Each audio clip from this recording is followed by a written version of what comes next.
Hi, it's Jane, and today's Any Topic, let's talk about the recession, shall we?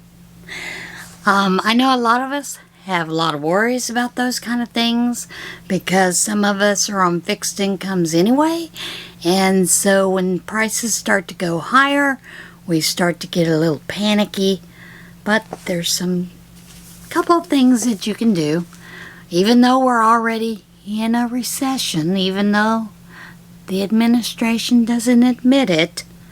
You all know we are. And if you've heard the news lately, OPEC has raised the barrel price of gas again. So there's going to be that. Anyway, this comes from Dave Ramsey. And basically it talks about recession. How to prepare for a recession. Just hearing that word can cause some people to clench their teeth, clutch their chest, and run to the bank. With crazy high inflation and rising interest rates, you've probably heard rumblings that an economic recession is looming. And now the big bad wolf is here. So, how do you prepare to live through a recession? Well, it's a good idea to have your finances in order. Always, that's a good idea. But we're here to tell you how to be prepared and not go off the deep end. So relax. You don't need to build a bunker, stuff a pile of cash under your mattress, or stock up on toilet paper. Bottom line, don't freak out. Here's how you can make sure you're prepared for a recession. First of all, what is a recession? To be honest, if you're thinking it's been a hot minute since you've been in an economics class, then here's the information you need to get up to speed. The National Bureau of Economic Research says a recession happens when there's a significant decline in economic activity spread across the economy and lasts more than a few months. Or in non-professor terms, the economy is in a funk. And it's in a funk, isn't it? Economic growth is measured by gross domestic product, which is the total value of all the goods and services made and produced by the American economy. Think about that a moment. We do not produce that many things anymore. Normally, GDP grows little by little. Recession is just a big word to describe when the GDP has been negative for 2 quarters, or in other words, GDP stops growing for a total of 6 months. GDP was minus 1.6% in the first quarter of 2022 and negative 0.9% for the second quarter of 2022. So we've got 2 negative quarters of GDP growth, which is the technical definition of a recession. Are we going into a recession? Recessions are kind of like hurricanes. It's hard to predict when they're going to hit and how much damage they're going to cause. But instead of downed trees and smashed houses, the damage from a recession usually looks like this. Lost jobs, a tanking stock market, and bankrupt businesses.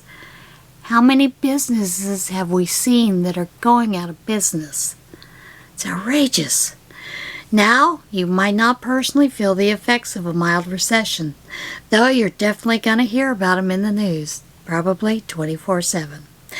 But a moderate or severe recession will definitely get your attention. So our 2 consecutive quarters of slightly negative GDP growth means we're currently in a recession. But the numbers are very close to being positives, so it looks like this recession will be a mild one.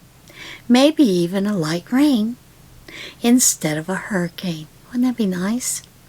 America's last recession came and went super quick in 2020 when the whole world shut down due to the pandemic. The National Bureau of Economic Research, it didn't even wait for 2 quarters of negative growth to declare it a recession. Yep, that bureau is responsible for telling us when we are in a recession. But just like hurricanes, the key to surviving a recession is being prepared and not freaking out. Recessions are a natural part of the economy, so it's a given that we'll have them from time to time. We've actually had 13 recessions since World War II, and the average length of each one is about 10 months. No matter what the economy does, the economic trouble is temporary. If you're reading this, or as I am reading it to you, you've lived through at least 2 recessions and you've made it. With that being said, it's always good to be prepared for a recession.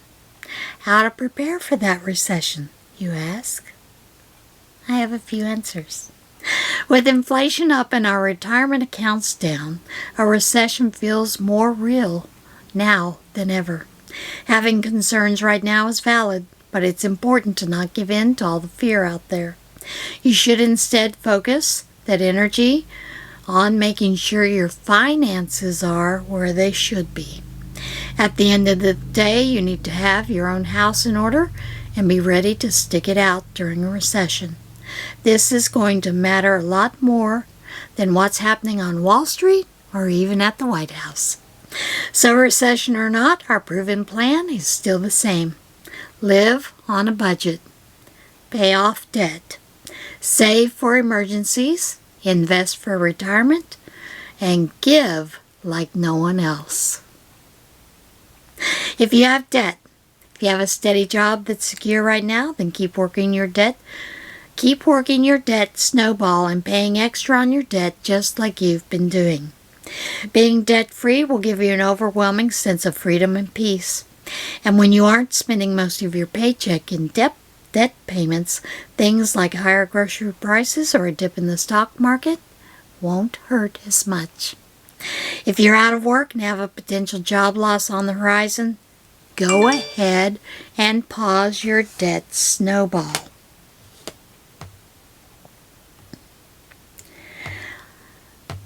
So, after all your hard work, it probably hurts a little for you to hear that.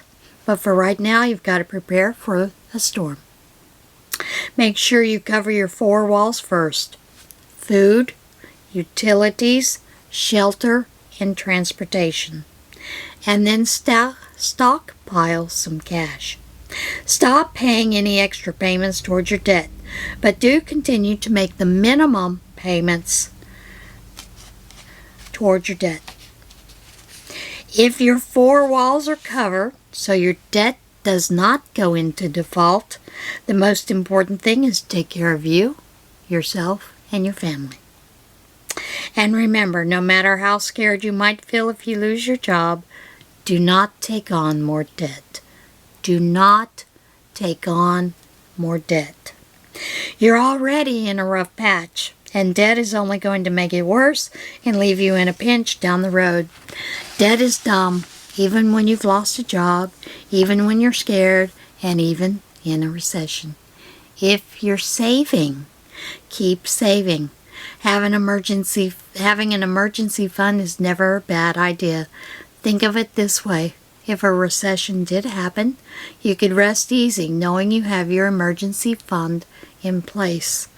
Your emergency fund is the buffer you need to have between you and life all of the time, not just when there's a talk of recession. And right now is the time to make sure your dollars stretch even further. If you've been sort of budgeting all along, buckle down and give every single dollar a job to do by making a zero-based budget.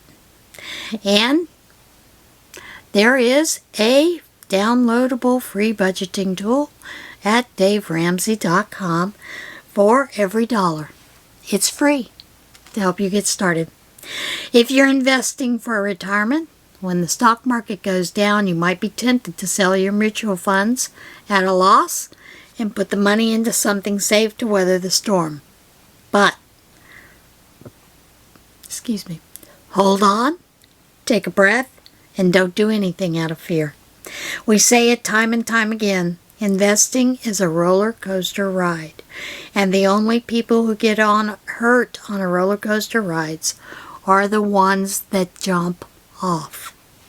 Instead, wait. Ride it out. Stocks rise and fall all the time. And even if you've seen a loss in your investments, you only feel that loss if you take the money out. So don't pull your money out right now. Keep your investments where they are and wait for the upswing to happen.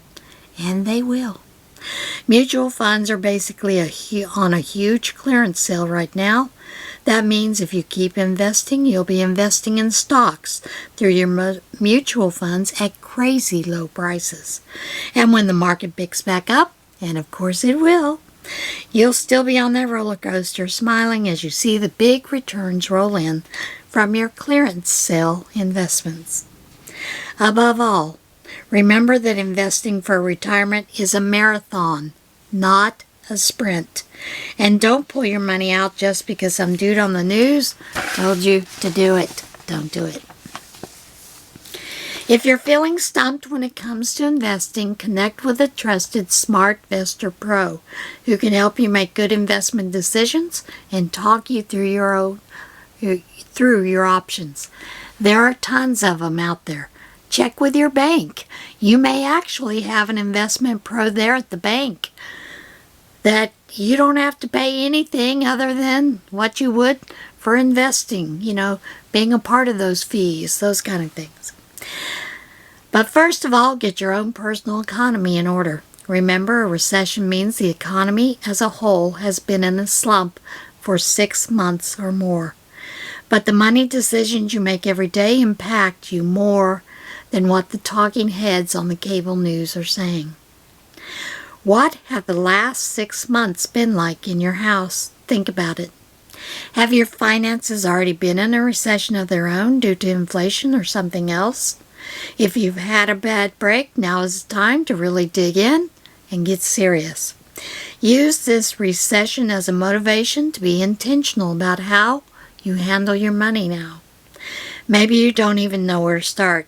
Sure, it's easy to spot a red flag and know things need to change. But it's hard to figure out exactly how to make it happen. So set aside 3 minutes to sit down. And of course, there's a free assessment there at RamseySolutions.com. I said Dave Ramsey, but it's RamseySolutions.com. Just answer a few questions about your money habits and it'll get you started with a plan you can put into action today.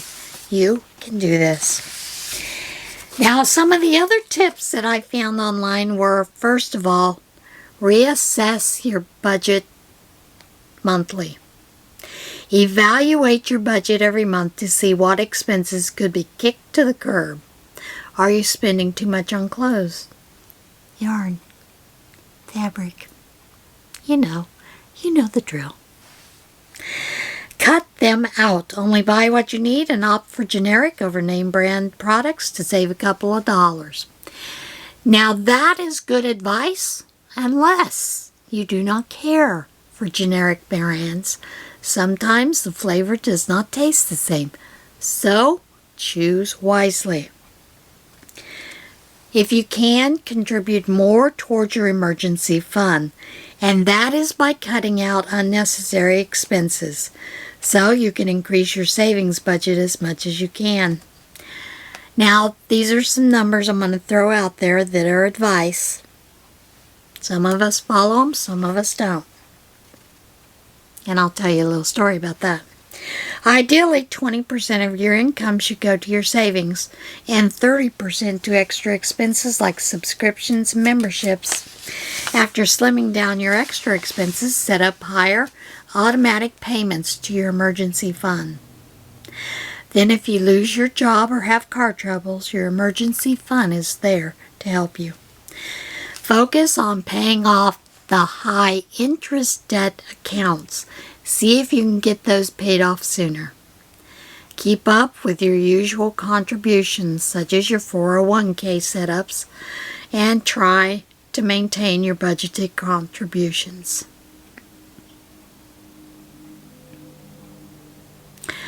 Here is another tip.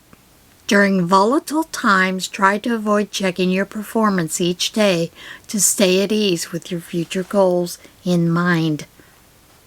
Think about that. Evaluate your investment choices. Whether your investments are doing well or not, avoid making emotional money decisions. If the market takes a turn for the worst, consider writing it out for any swings. And as always, reach out to a trusted financial advisor. Here's another one. Build up your skills on your resume. There are a lot of free online platforms like YouTube, expert guides, LinkedIn courses, and assessments to boost your resume. Think about that. Show off your skills during meetings to show your employer your value. Add every certificate you earn along the way to your resume. This will help quite a bit.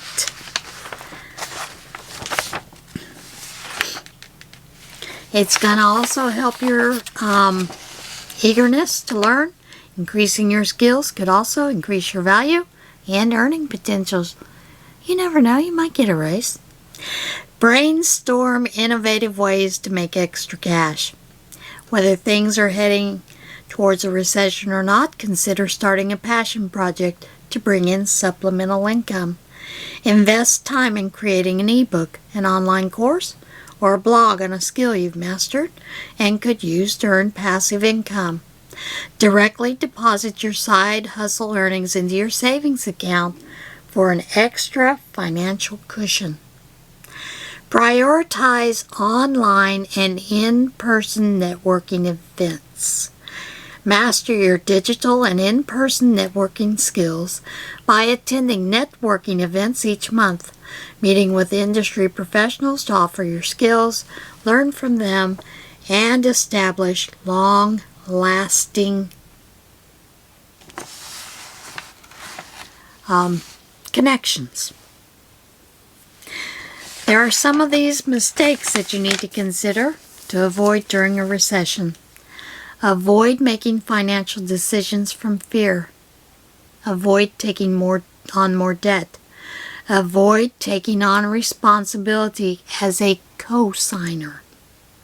Avoid neglecting your emergency savings fund.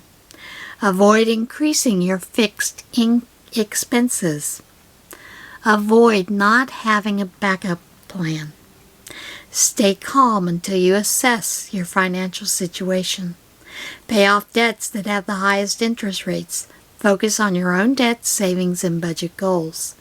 Adjust your budget to save up to 50% of your income. Assess your budget to see what expenses to cut out. Save 3 to 6 times your monthly income. Those are some of the biggest things that I see. Now, you also need to as I was saying, make sure that you have a backup plan. And the way that you do that is to create a budget that works for you and adjust it as you go. For those of you that are still working, you can update your resume, save extra cash, and as always, you can always start a side hustle. You know, my side hustle is sewing. So that'll give you extra backup opportunities in case things do take an unexpected turn. No matter the state of the economy, practicing those healthy financial strategies can help improve your budget and opportunities. The best way to increase your savings and prepare for unexpected events is to track your budget.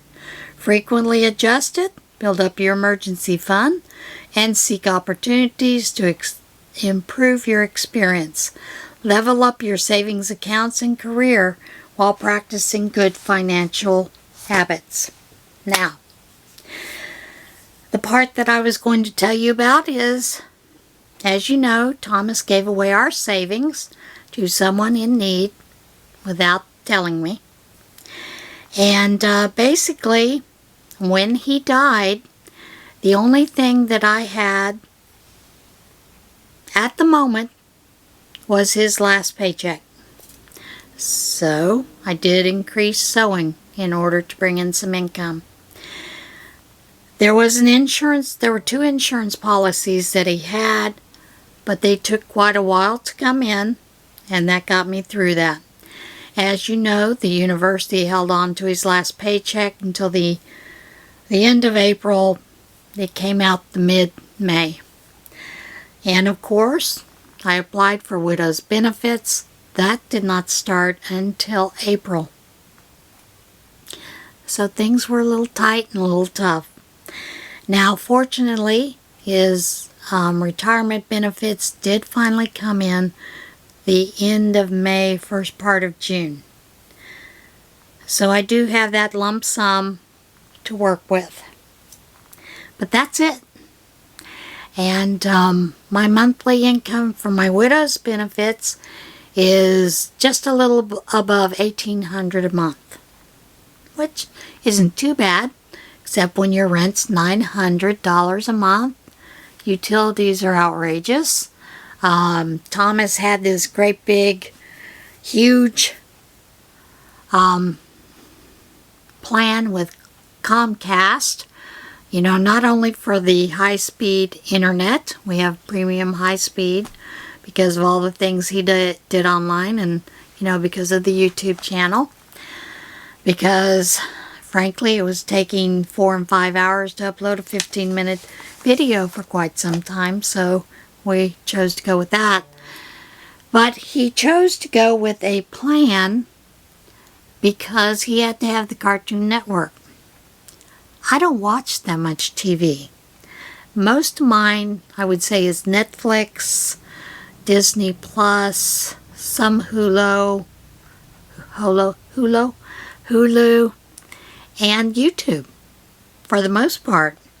A lot of the normal broadcast shows you can get online free by going to the different channels, you know.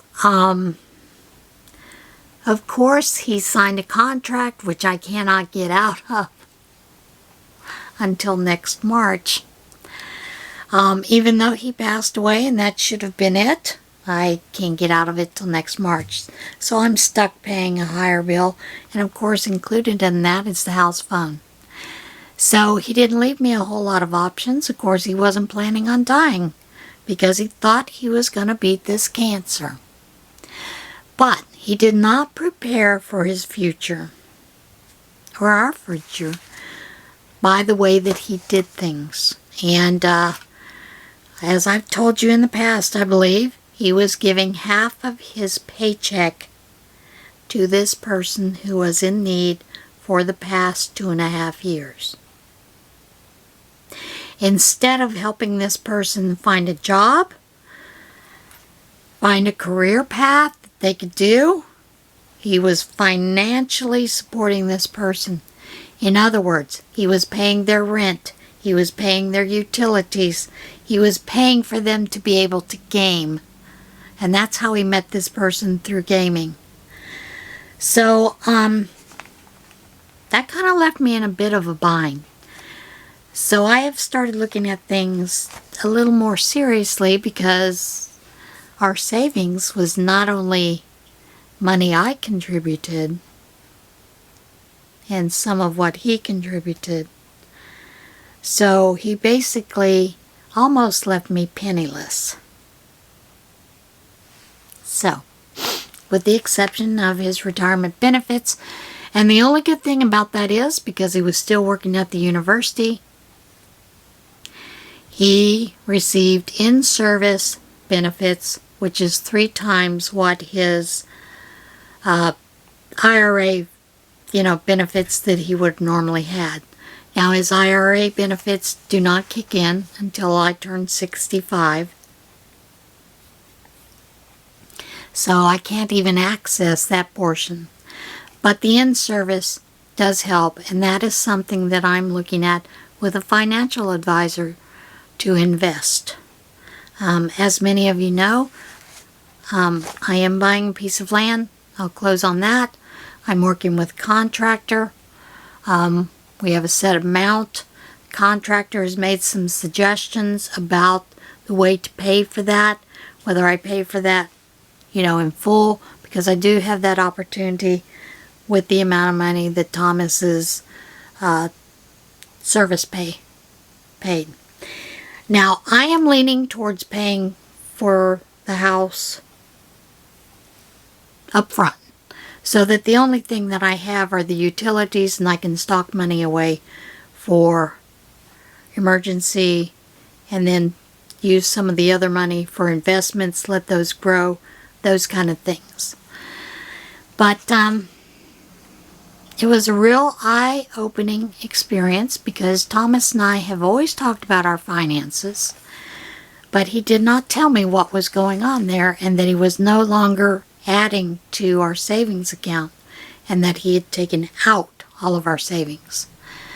So because of that, I'm a little pissed at him, quite frankly. You know, he left me in a bad place. And of course, I don't know if I've told you this before, I knew of 2 credit cards that he had.